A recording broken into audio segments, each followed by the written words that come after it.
Hey everybody, welcome back to the channel. Today I have something very interesting for you guys. This is Sorven's non-meta tournament. Obviously this is going to be round number 1. And if you are unfamiliar with non-meta tournaments, they are a tournament following their own set ban list. And basically this is a quick overview of the ban list. I'm not going to be going into depth with this ban list. I'm just going to be showing you guys really quick. Essentially it's just a ban list with the majority of tier 1, tier 2, and some tier 3 as well as rogue decks banned, as well as the majority of floodgates, as well as basically power cards, cards that essentially like end games really quickly, such as Borosword Dragon, Excess Code Talker, as well as cards that essentially like enable combo decks to just keep going forever. But yeah, that's just a quick overview of the ban list. It's just to promote more of a healthier format, decks that don't just sit on a floodgate or decks that don't combo off for 10 minutes, just to promote interactive gameplay and basically new school, old school Yu-Gi-Oh, if that makes any sense. Anyways, so today I have a very interesting match for you guys. First of all, if you do want to play in these tournaments, you can join the Discord link in the top of the description below, and I will be hosting a second tournament for this very, very soon with a couple updates to the ban list that you just saw previously. Just a couple of hits that I'm going to be addressing, as well as bringing some cards back on the list that I felt like were a little bit too harsh. But yeah, you can go ahead and join the Discord link below. And also, all of the deck profiles that you'll be seeing on the feature matches for these will be showcased at the end of the tournament. Obviously, all of the feature matches are done, but I will be uploading the deck profiles in their own separate video later on, hopefully in about a week from now.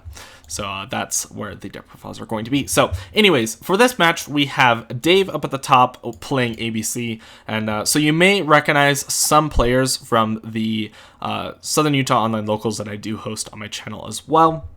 Unfortunately, I think I'm going to be switching that tournament, like all the feature matches, to this new one on the channel. I probably won't be doing many, if any at all, from that tournament anymore.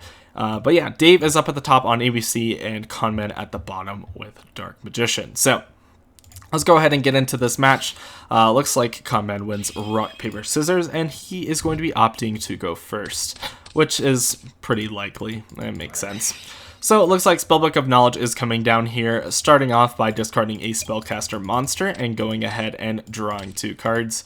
It's a very interesting play that he didn't actually go ahead and use the Spellbook Magician of Prophecy to try and search out the secrets.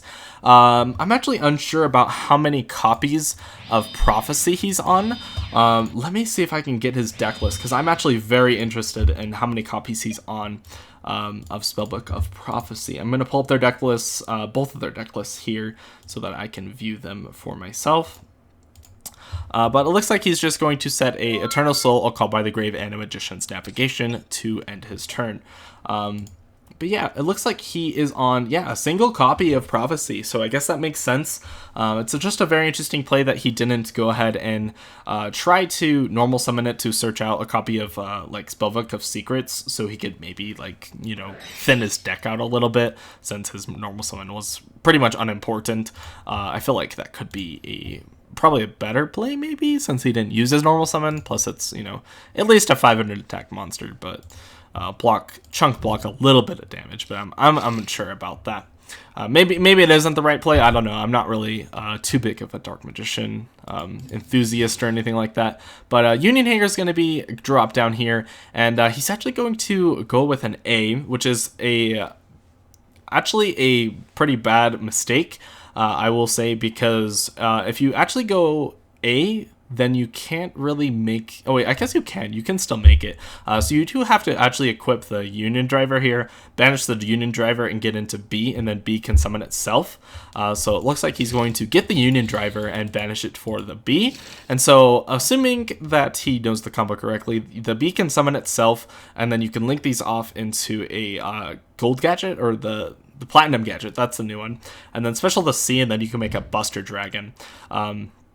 Especially because he has the Galaxy Serpent in hand, he can actually just discard this C out of hand, but it looks like he opts to actually hit the Gizmek Yada. The Gizmek Yada could actually have gotten rid of the Assault Core as well, and got an extra summon there as well. or got an extra search rather. But it looks like or not a search. I'm not sure. This hand is a very interesting hand. You've got a lot of routes with it. So the Galaxy Soldier is going to be coming down here. I don't know how he summoned the second one. The C should be in the graveyard. I'm unsure why it isn't, because Galaxy Soldier doesn't summon it from deck. So I think that's just a misplay. I'm not sure how he got the second soldier on the field without discarding. I think he just forgot to discard maybe. I don't know. So A is going to be coming down and attacking for 19. For some reason, he actually didn't use this B effect to summon itself as well. I think that could have been a good play, because then he could have made the Platinum Gadget with a ABC Dragon Buster. And then the Cyber Dragon Infinity, so Buster Infinity and everything like that. So Magician's Navigation is going to be coming down here, and then he's going to be chaining Eternal Soul. Infinity is going to be chained to the Navigation, and then the Eternal Soul is going to be chained to that. And then the Dark Magician is going to be summoned to the field. Cyber Dragon Infinity is on 2500 attack here, and he's still going to opt to attack into the Dark Magician, just to opt to crash it, I guess. But in the damage calc, the Apprentice Illusion Magician is going to be dropped to give the Dark Magician 2000 attack and defense. So he's going to be taking 2000 points of damage. And for some reason, he just opts to pass his turn here, which is very, very weird, because this Union Driver did nothing. There was no reason for the Union Driver to be equipped if he's just going to pass on it. The Union Driver should be equipped to the A, and then you banish it, summon the B, and then B's effect gets summoned. Basically, the entire point of Union Driver is that it plays around the Union restriction, because when a Union monster is equipped by Union Hanger, you're unable to summon the monster. Let's see if we can go through the effect. Let me see. Equip one appropriate Light Machine Union monster with a different name from your deck to that monster, but the Union monster you equip cannot be summoned this turn. The monster equipped can't be special summoned, but that's fine, because if you use Union Driver, you banish it, and then it's going to equip a different one from your deck. And in this case, you can summon it, because Union Driver doesn't have that restriction. So that's why the Union Driver addition to ABC is such a broken addition, honestly, because it turns Union Hanger into a one-card ABC Dragon Buster. And if you guys are actually very interested in this deck, in this ABC deck in general, I might actually do a combo tutorial myself. There's a lot of cool combos that you can do with like Hanger, or Hanger and a Union monster, or Hanger and like Galaxy Soldier, or Hanger or Parallel Exceed. Like, there's such like really cool combos that you can actually do with this deck that I think are like really, really important. So I did kind of miss a couple things, but I think he used Soul Servant to put this Magician Souls on the top of the deck, and then he used the second effect to banish it from the grave and draw a card due to the singular Dark Magician on the field. And looks like he's going to be using Magician Souls effect to send a second copy of Dark Magician to the grave, special summoning itself back. And I believe he can also use one of the effects of Eternal Soul, because I don't think he's used the other effect. So I think he can actually use Eternal Souls to add a Thousand Knives or a Dark Magic attack from the deck. And it looks like he is on a Dark Magic attack. I don't see a Thousand Knives in his list. I probably wouldn't play it either if I was playing Dark Magician, if I'm being honest either. So Dark Magician is going to attack into A, and then B is going to die instead due to the Union mechanic. He's going to take 600 points of damage. And then B's effect is going to go ahead and search, and he's also going to be using A's effect as well. So it looks like B is going to be adding A from the graveyard, and then the A is this, I assume it's just not going to add. I guess he could technically add the C back, so because I think the C should be in the grave, so I guess in a roundabout way his hand's fixed, which is really interesting.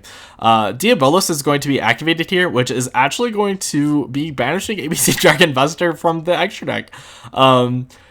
Because it's a one-of copy, so Diabolos being pretty broken here, just being able to get rid of the Dragon Buster for the rest of the game.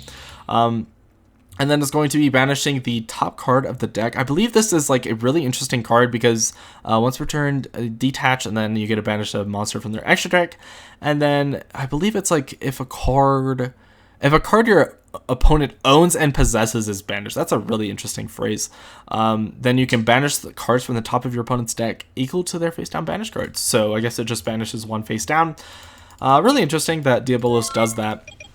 But yeah, so it looks like Symphonic Warrior Guitar is going to be scaled here, and it's going to discard the Sea Crush Wyvern to get a Symphonic Warrior Guitar. Technically, you can't do this. You have to special summon Mike's. So if this card isn't Mike's, then it doesn't matter. It's not.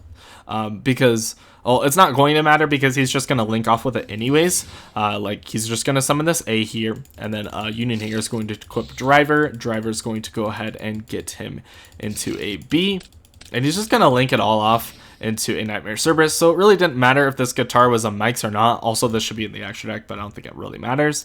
Nightmare Cerberus is going to be activated here, discarding the Parallel Exceed, and it's going to be clearing this Diabolos, the Mind Hacker, and then he's going to be using A and B's effect. B is going to be adding A from the deck to the hand, and then A is going to be adding B back from the graveyard. Then he is going to be activating Monster Reborn here. I don't know why he didn't bring back Cyber Dragon Infinity. That would have been really cool if he just brought back Cyber Dragon Infinity. He probably could have just done that with the Diabolos, actually, and then just, like, bring back Infinity, attach Diabolos. I think that would have been a really funny play.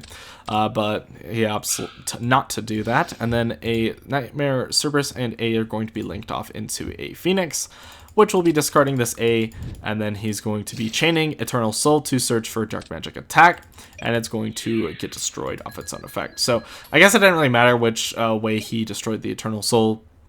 It might have been better for him to actually search this on the previous turn, just so he could clear the field, but isn't that right? Or maybe... Oh, I think he actually used the other effect. I think that's why. Sorry if you already commented something about that, but can't you only use one effect, right? Yeah, you can... Yeah, so he must have summoned the one back from grave or something.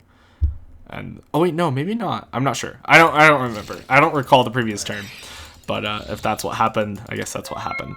So it looks like he activates A, and it's going to be hit by a Call by the Grave. And then he's going to be setting an Infinite Impermanence and passing his turn. B is going to be normal summoned here, and the Hanger is going to be equipping AC from the deck. And Phoenix and B-Buster are going to be hitting him for 19 and 1500, bringing him down to 2700 points. And drawing for turn, he draws into Magician's Rod, which is probably one of the better top decks here. Drawing into Circle, he's going to activate Circle, and it's going to be revealing nothing, honestly, so that's a little unfortunate. Does Apprentice Illusion Magician have Dark Magician in its text? I believe it does. It does, doesn't it? So... Oh no, but it has to be Spell or Trap. That's the problem. That makes sense. Okay, so Magician's Rod's going to be attacking over B-Buster Drake. Obviously, it's not going to do anything, since the C gets destroyed instead. And moving on into Dave's turn, he goes into the battle phase, uses the Phoenix to attack into Rod. It dies, and then the B is going to be hitting him for 15, bringing him down to 900, linking off into a Nightmare Unicorn. Unicorn can get rid of this Hanger to get rid of the... I'm not sure if he hit the Circle or the Impermanence, but in either case, it's going to get negated, so it doesn't matter. And then it looks like he actually opted not to use B's effect. Maybe he doesn't have any targets left. I think he actually might not have any targets left, unless of all of his C's. No, he still should have one C left in deck, so I guess he just forgot to use the B effect. Apprentice Illusion Magician is going to be coming down to go ahead and grab him a... maybe he's on... Maybe not grabbing the third Dark Magician here? I don't think it really matters, honestly, because obviously this Unicorn is just going to be attacking over. He's going to draw for turn, drawing into Spellbook of Secrets, which might have been good to thin the deck out in turn one, but it's kind of late for that. Secrets is going to search for Knowledge. Maybe it was actually a good idea to search the Apprentice Illusion, or the Dark Magician off of Apprentice, because in this case it would have enabled the Knowledge. That's a really interesting thought there. But in this case, it's a little late to go back a turn, so the Unicorn is going to be swooping up the game for the last 900 points of damage, and we are going to be going into game number 2.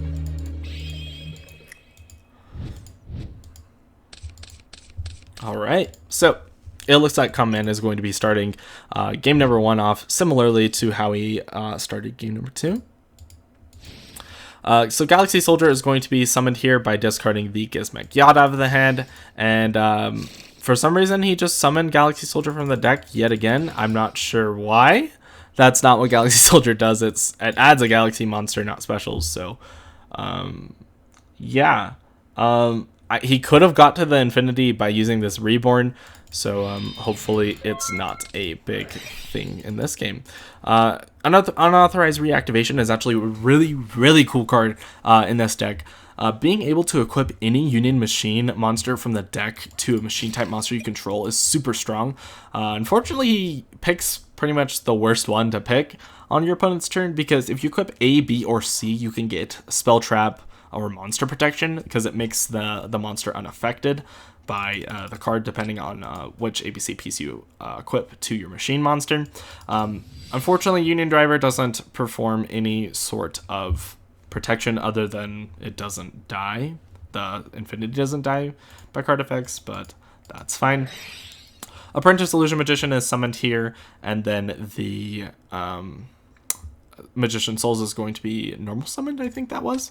And then he's going to be actually using the Super Polymerization to just go ahead and get rid of both his Apprentice Illusion Magician and the Magician Souls, playing around basically the effect of Infinity, because he didn't use any effects. He normal summoned Souls. So that was a really interesting play here. And the game state gets a little crazy here, but we're going to fix it since he's going to overlay it a little bit wrong, but it gets fixed here. Anyways, the material does stay attached to Infinity, but it doesn't matter because he's going to be using Starving Venom. Okay, what happened was Starving Venom's effect to gain attack, and then Infinity negates. It gets sent to grave, and then it destroys the whole field. So that's essentially what happened there. Dark Magical Circle is going to be getting into Soul Servant off the top. Such a good top deck, I think. Soul Servant's going to be getting him into a Magician's Souls. Unfortunately, he's not able to draw it, just because he does not have any Dark Magician cards in the graveyard. That's why I think maybe the Apprentice Illusion Magician to search for the Dark Magician might have been a good option there. I'm not sure. Am I missing something? Like, is that... I'm pretty sure, yeah, you can just search for Dark Magician when it's summoned. But I mean, obviously he didn't want it to die due to the Infinity, so in that case it makes sense why he didn't search for the Dark Magician. Union Hanger is going to be searching for this A Assault Core, and then A is going to be normal summoned here, equipping Driver from the deck, equipping B, and then actually what happened here was it looks like Dave actually disconnected due to his internet being laggy or something like that. And they opted to go ahead and actually just go into game number 3. He's going to accept a loss instead of trying to essentially repair the game state. So that's what this is going to be. This is game number 3 at this point. So sorry that game number 2 did have an abrupt ending. But I did give him the option to actually just go ahead and redo game number 2, or potentially start off where he was, even though his opponent didn't know what the 2 cards were in his hand. I did give him the option to repair the game state since he was in essentially a better position. But he opted to just scoop up the game and go into game number 3, which, I mean, is pretty respectable since it does take quite a bit of time to reset the game state. But he's opting to go first since he lost game number 2. And Union Hanger is going to be searching for B. And then this A is going to be normal summon, grabbing Union Driver out of the deck, equipping C, sending 1 and passing. Unfortunately, he doesn't see the play where you can use C's effect to summon itself, then link into a link 2, use C to summon B, and go into Dragon Buster. But unfortunately, he doesn't see the play. So then Combat is going to start off his turn with Magician's Souls, sending Dark Magician to the grave, sending itself to the grave to bring back the Dark Magician, and then using Eye of Tamias, targeting the Dark Magician to synchro or fusion it off into Dark Magician the Dragon Knight. So this card is basically unaffected by spell and traps, or it will be unaffected by spell and traps as soon as Eternal Soul. I'm getting ahead of myself. But it protects your back row from being targeted by card effects and destroyed by card effects. Yeah, they can't be targeted or destroyed. That's right. So Dark Magician's Circle is going to be getting him into nothing, but he does get to rearrange the top cards of his deck, which is really nice. Dark Magician the Dragon Knight is going to be attacking over A. He's going to take the 1100, and his C is going to die. Fortunately, he doesn't use C's effect. I think he could have to get this B out of the hand. I think that would have been a good play. Oh, he does, actually. And then Hanger is going to equip Union Driver. Driver is going to be banished to grab the B. And then he's going to be looks like just banishing straight up for Buster for some reason. He could have definitely linked off there to get extra advantage, but I don't know why he didn't. B's effect is going to be triggering here to add a from the deck. Then Buster is going to attempt to banish the Dark Magician and the Dragon Knight. That's going to be hit with an Eternal Soul, so it's unaffected. So that is pretty good. Monster Born is going to bring back the B here. Hinger is going to equip a C from the deck, and then he's going to just be passing his turn, which is really interesting. He could just crash the Dark Magician or the Dragon Buster into the Dragon Knight. Honestly, I could see why he doesn't, but he does have a rank 4 here. He could make into the Dago Star Emerald. I don't know. Then it looks like the Eternal Soul brings back the Dark Magician, which uses the Eternal Soul or the circle to banish the impermanence. Then looks like Gamma Seal is just going to be tributing over the Dragon Buster. He attempts to chain, but since Gamma Seal doesn't start a chain, that's not how the card works. Then moving into battle phase, Dark Magician can clear over the Gamma Seal, and he's going to be hitting him for a little bit of damage. This A is going to be cleared over with the Dark Magician for another 600 points of damage, and then he's going to be using Eternal Soul to add Dark Magic Attack to clear the rest of the back row. Drawing for turn, he draws into Mike's, which is a little unfortunate. There's not really a whole lot he can do here. He can tribute summon Mike's like what he does here, but really that's not it. He can't normal summon Gamma, plus he already uses normal summon on Mike's, and he could use this B to search for something, but realistically I don't think it's going to matter in either case. He's going to pass this turn, and it looks like Comment is going to be using the Apprentice Illusion Magician, discarding the circle to get a search for Dark Magician as well, using Magician's Navigation to summon the Dark Magician from hand, as well as another Apprentice Illusion Magician from the deck. This is plenty of damage here. Circle's going to banish the Mics, even though I think it's completely unnecessary. And yeah, just Dark Magician and the Dragon Knight is going to attack for game just by itself. And then the rest is essentially overkill with another 6,500 points of damage for no reason. That's going to do it for today's video. I hope you guys enjoyed, and I do have another match. Stay tuned because this is a very interesting match. Up at the top, we will have Crusadia versus Yangzing Metal Foes. So that's going to be today's match, and I hope you guys enjoyed, and I will see you guys later.